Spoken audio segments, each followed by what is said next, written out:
my goodness. We usually have our countdown. So for you all, we hopped on a couple of seconds early on this lovely Friday. I hope you're right there with us, ready for this wonderful conversation with a professional and fashionista. Miss Kimberly, you're giving me a whole look today. I meant to tell you that earlier, so thank you for that. Well, I don't know what that look is. If it's white, then I'm going with it. It must be the red lip and the glasses for me.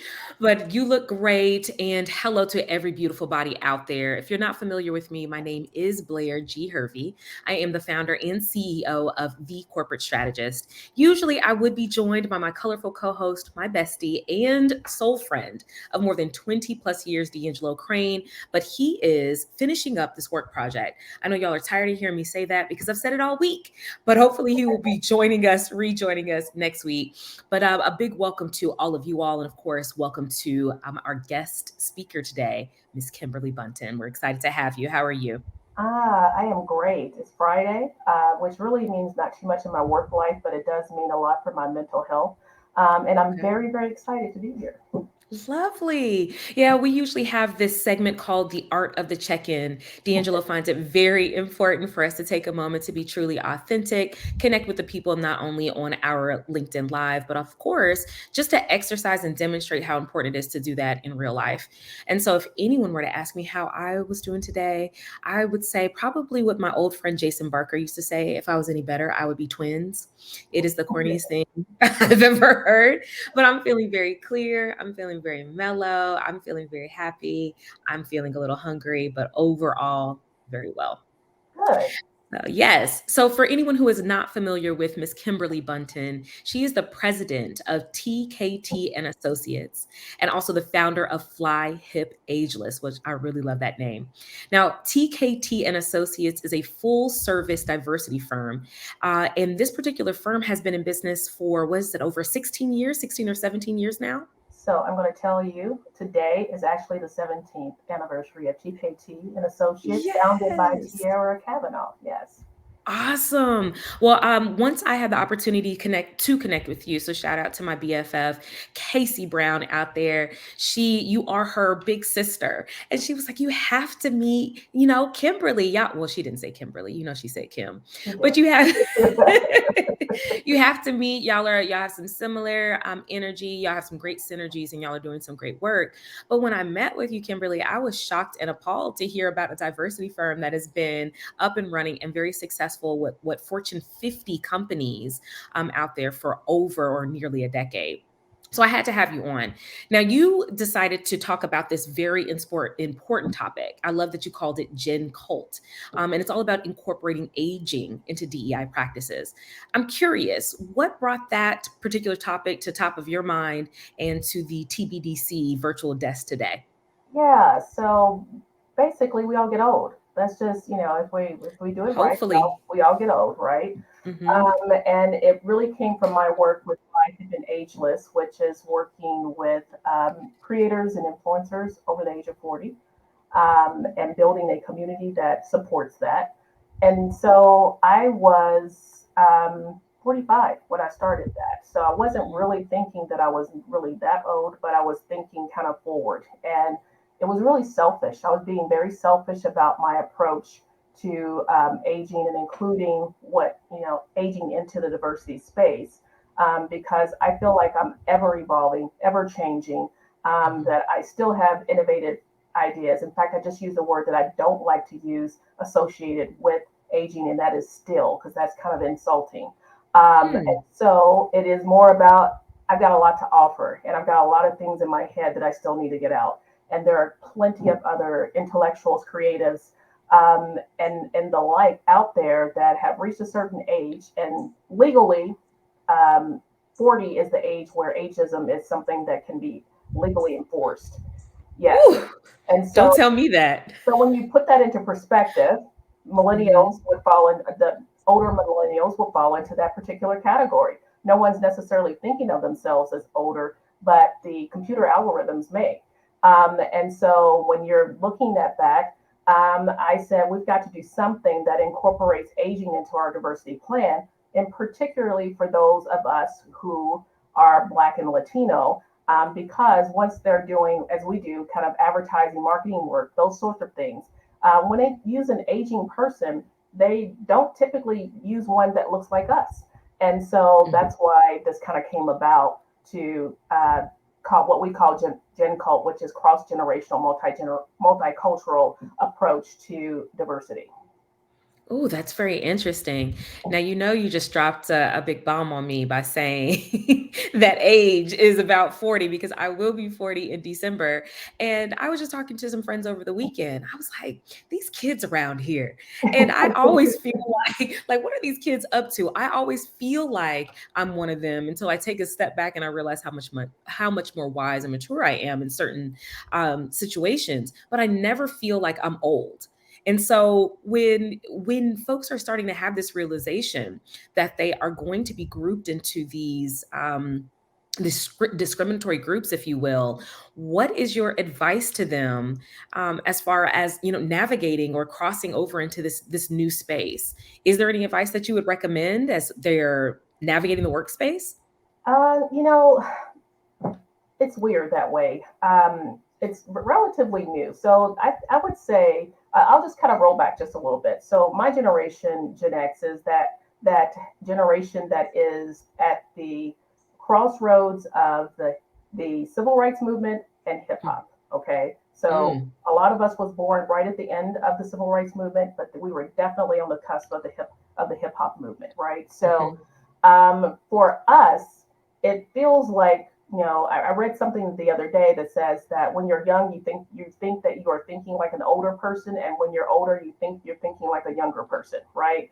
mhm. So I I can see think a that. lot of that comes from this term that we use called the middle essence. Once we get to a certain age, we Mhm, are hopeful again. Our children are leaving the home. We are looking at our dreams. We're looking at things that we think that we should have accomplished or didn't accomplish or try to add to, right? And so but we have experience and resources to give to that at this particular age.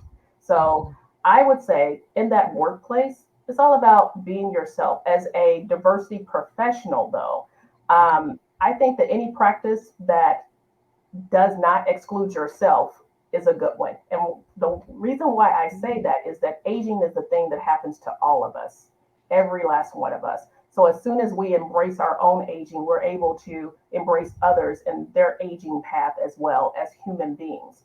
And so the first thing to do is to allow yourself to get older. Mhm, And mhm. that's just a simple solution, right? So that's one of those things that we talk to others about. But a lot of the decision makers, believe it or not, are discriminating against themselves. They are at that age, Mhm. that they could be discriminating, but they're thinking, only younger people. For instance, there's a stereotype that younger people are the ones that are driving technology.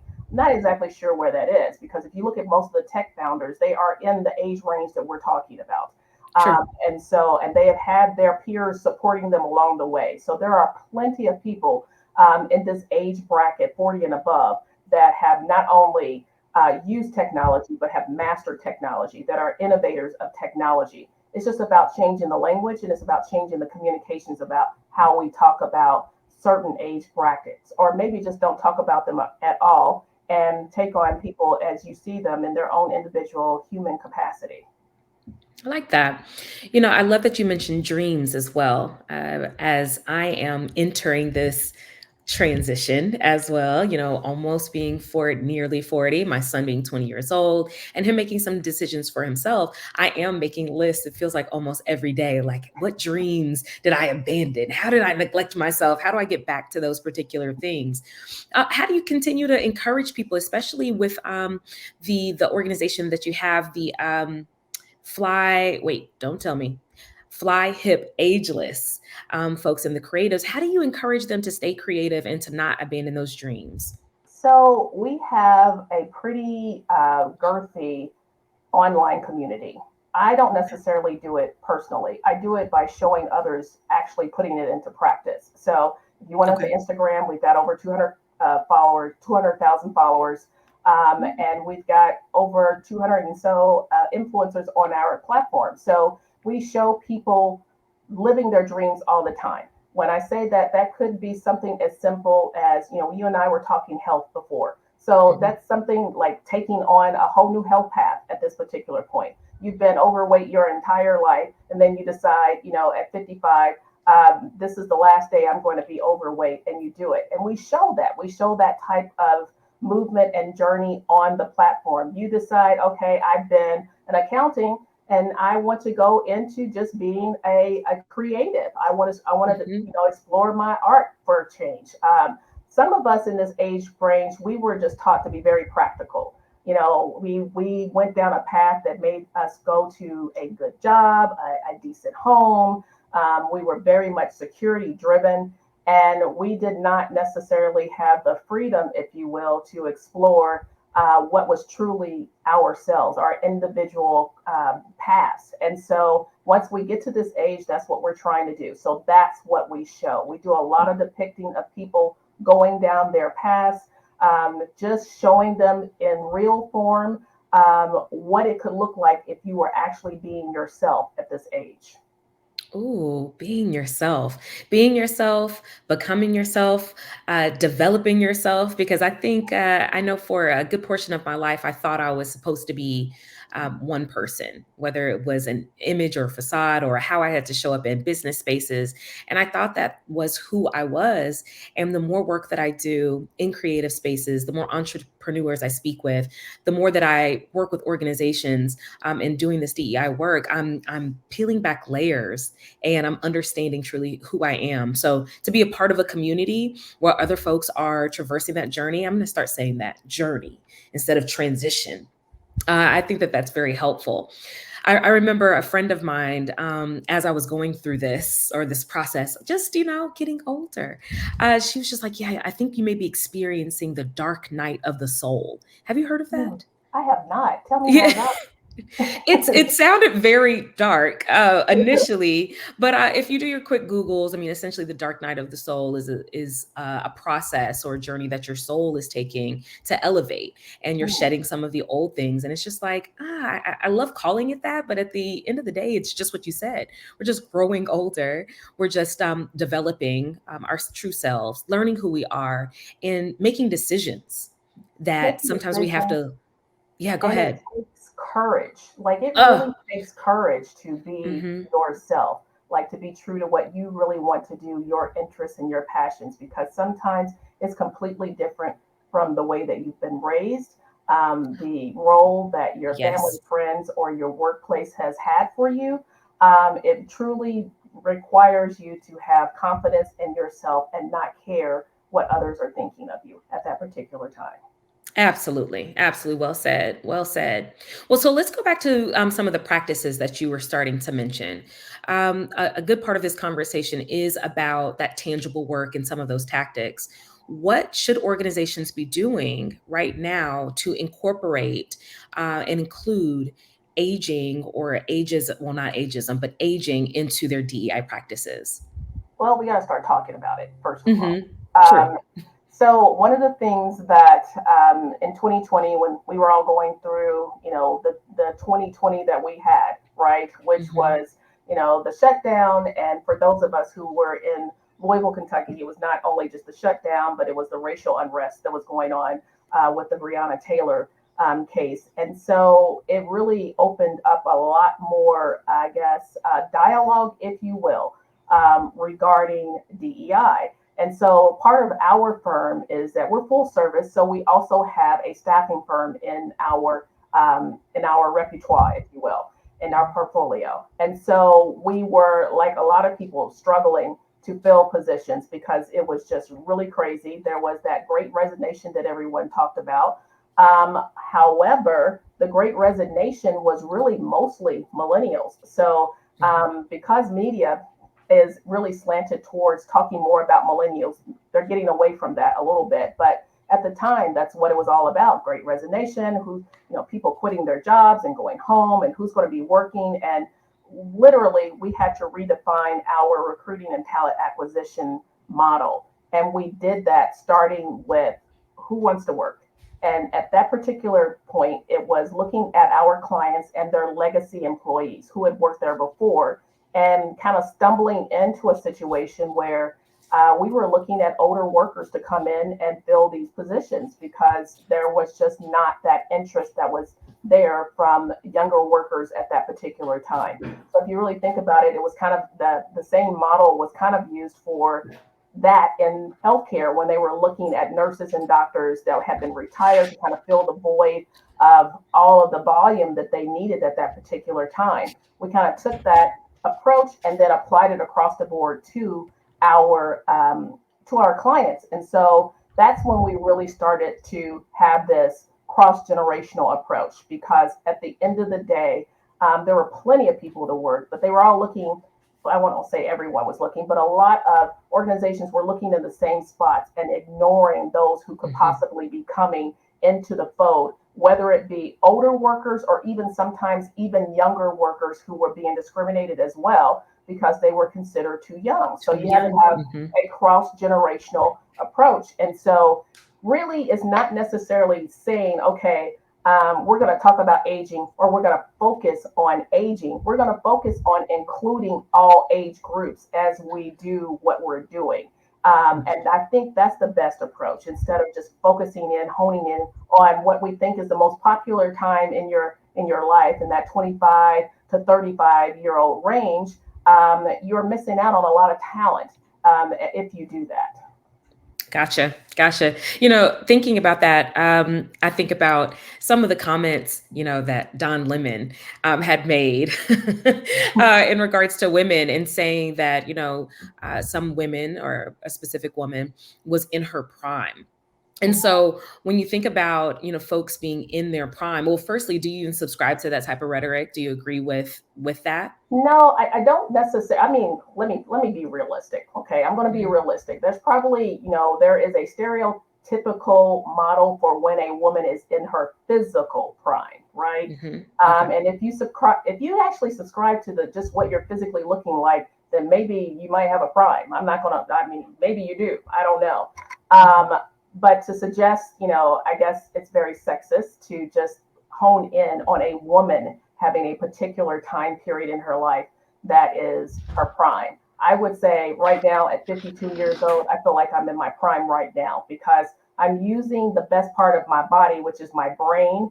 And I love that. Like I've always used it, but to tell you just the wealth of knowledge that I have right now, along with my talents, along with my skills, along with the network that I have in place is amazing. I don't know if I could be doing what I was doing. And I was pretty precocious when I was in my 30s. I was doing a lot of achieving at that particular time. But now I know what to do with it. So I would say I'm in my prime right now. And I've probably been in my prime probably since I was in my mid 40s, if I were to say that this is my sweet spot.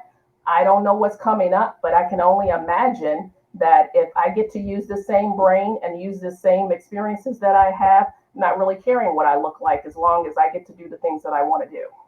Well, you know what? That's well said. But as long as you continue to take care of your body inside and out, I don't think you have to worry about that either. I think that that's something that, as you mentioned before, thinking about health and as we continue to age, those are things that are important. Some things, yes, are going to naturally happen, but there are certain things that we can do to continue, not just to look good aesthetically, but just to make sure that we're taking care of our bodies. But what else can we continue to do to take care of our minds? Like you said, one of our greatest assets, our minds, as we're navigating our career as we're getting older. So I'm a big fan of continuous learning. Mm-hmm. Huge fan of that.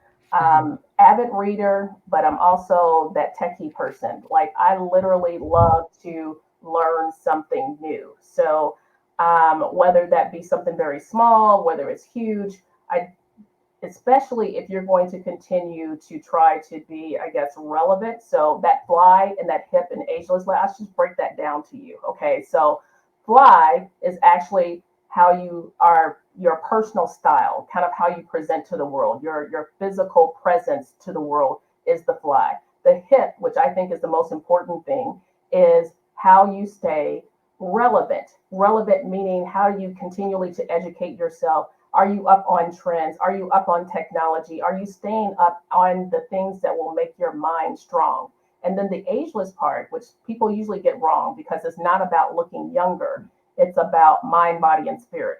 and maintaining it, because when you do those things, you will be ageless. So I always say that for me, I'm more of the hip ageless person. Fly can be any other given day. I can be fly one day and never be fly again for another 2 weeks. But hip and ageless, I pretty much try to stay on it.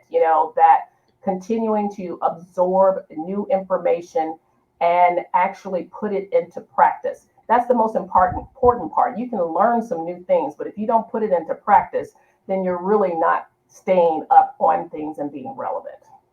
Okay, that makes sense. I would definitely say that I'm fly. Yes, I you try to be. are. Well, thank you. I enjoy that, but you're absolutely right. Being hip isn't just about the trends as it pertains to pop culture and things of that. What's going on. But you mentioned technology, but also industry trends. So if we're talking about the Yes. workplace, ensuring that you're definitely relevant as you as a professional, but you're always bringing something to the table. And we recommend that for anyone, of course, in their space.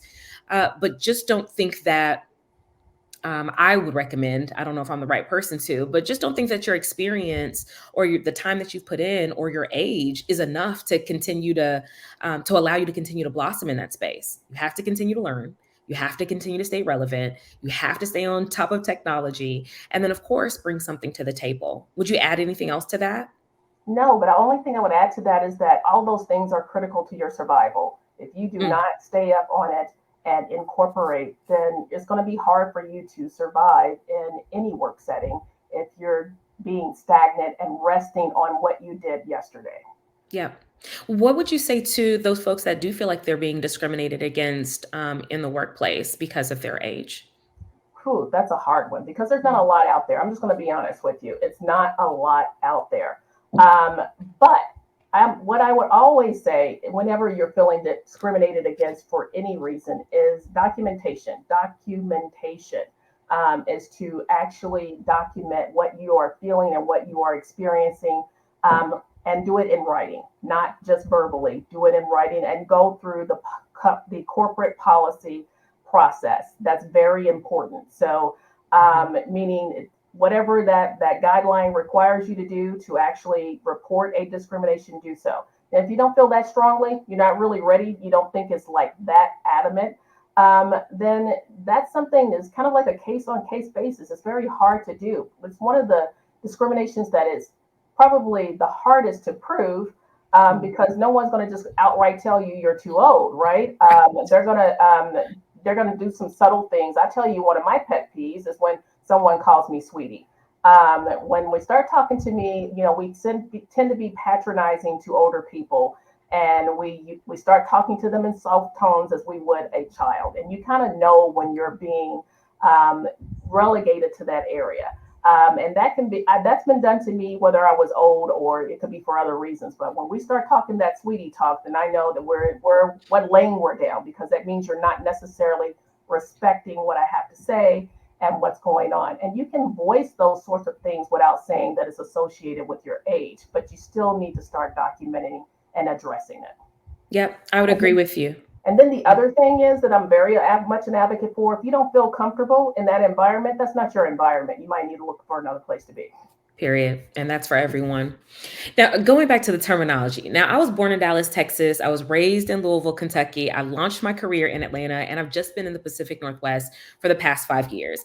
But my nephews, Lil Blaine, I work his nerves because I am a yes, ma'am, no, ma'am type of person, right? It's yes, it's not yeah. But when it comes to that type of terminology, I do find myself, if someone is older, I feel like I respect my elders by saying, I think I actually said it when we first got on the call, but I didn't mean it in that way. It was like Miss Kimberly. What are your thoughts on using terms like ma'am and miss to as it pertains to our elders, if you will? Yeah, I don't think that it's disrespectful. Obviously, I've grown up in a Southern culture as well, and that tends to be the thing. And honestly, I've had to kind of suck it up a little bit, not with the ma'ams, but I tell you what used to get me was when people called me auntie. That used to I, drive me crazy. I I've but heard that. but I think it was just because I think it was me. I don't think I had to do that hip part and really just adjust to the respect that was being given to me. It was just not in the way that I was used to. And more importantly, I just wasn't ready to be that mature, to be honest with you. I was still kind of Okay. seeing myself a different way. Nonetheless, I think that we can all take temperatures, and adjust to the climate that we're in. And so the best way is to, I think, when I first started working as a young attorney, and I was at a large law firm, and everyone there was a peer. It didn't matter if it was the founder of the firm or anyone. Everyone, the culture of that particular place was that everyone was called by their first name. Period. That was it. Okay. Oh, Um, that's and good. so and so I think that it depends on where you are and what the cultural policy of that place is, right? And so if you are in a place like that, that the first name basis is what they do for everyone, then yeah, you're going to need to probably stick with that, because when you start calling someone Mr. or ma'am or whatever it may be, it's going to stick out, and it's going to be a sign that you are acknowledging their age. Maybe, like maybe, I don't know. I hear the respect, but I think it's a case by case basis. I don't think there's an actual guideline book for this. Hmm. But I think it's one of those things where when if you're in the business of taking the temperature of the room. You know what I mean? Yes. It depends on how you know that person and what you're doing with that person at that particular time. Yeah, and it's about cultivating the culture, like you said. I mean, Yeah. if it's known, this is how we do things. Whether it's a classroom, when you're speaking to your teacher, it's Mister, it's Miss. If I think about coaches and how they address maybe their basketball players. I can't think of any other sport. Maybe they do this in other sports too. But coaches refer to their students as Mister, just like as a sign of respect. I Right. love that. It, So it depends on the environment. it does. It does. Well said. Well, okay. One last topical question before I ask you a couple of rapid fire fun questions, if that's okay. Okay. What would you recommend to our listeners to take into their next meeting as it pertains to this topic about incorporating aging into DEI practices? Take an open mind. Take an open mind. Take an open Absolutely. mind. Do not be judgmental. I love it. I love it. Well said. That's some good information. This was a very good topic for me because like I said, I threw some things out there that I kind of struggle with, but I love what you said, definitely about setting the tone, the expectation, creating that culture. This is what we do. This is how we address each other. And that's how we determine respect. I also love what you said about taking a multi-generational approach. We're interested in hiring top talent, the best talent. Some folks say diverse talent. So we're not looking at a certain age group as well. Those are definitely some things y'all can take into your next meeting. Okay, just a couple of fun questions, or was there anything else you wanted to add? No, no, I'm ready for the fun questions.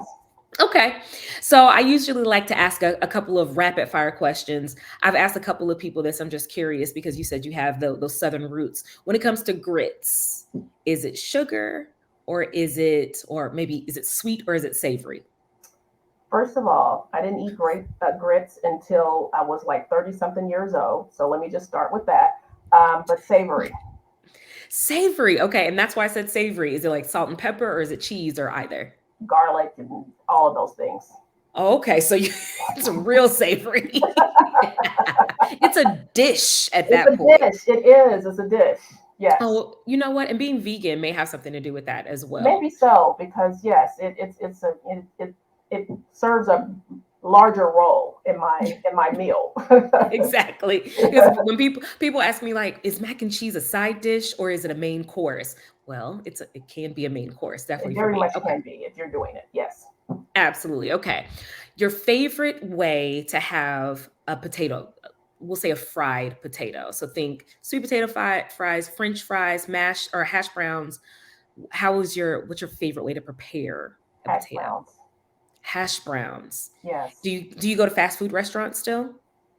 No. No, No. you don't fool with them.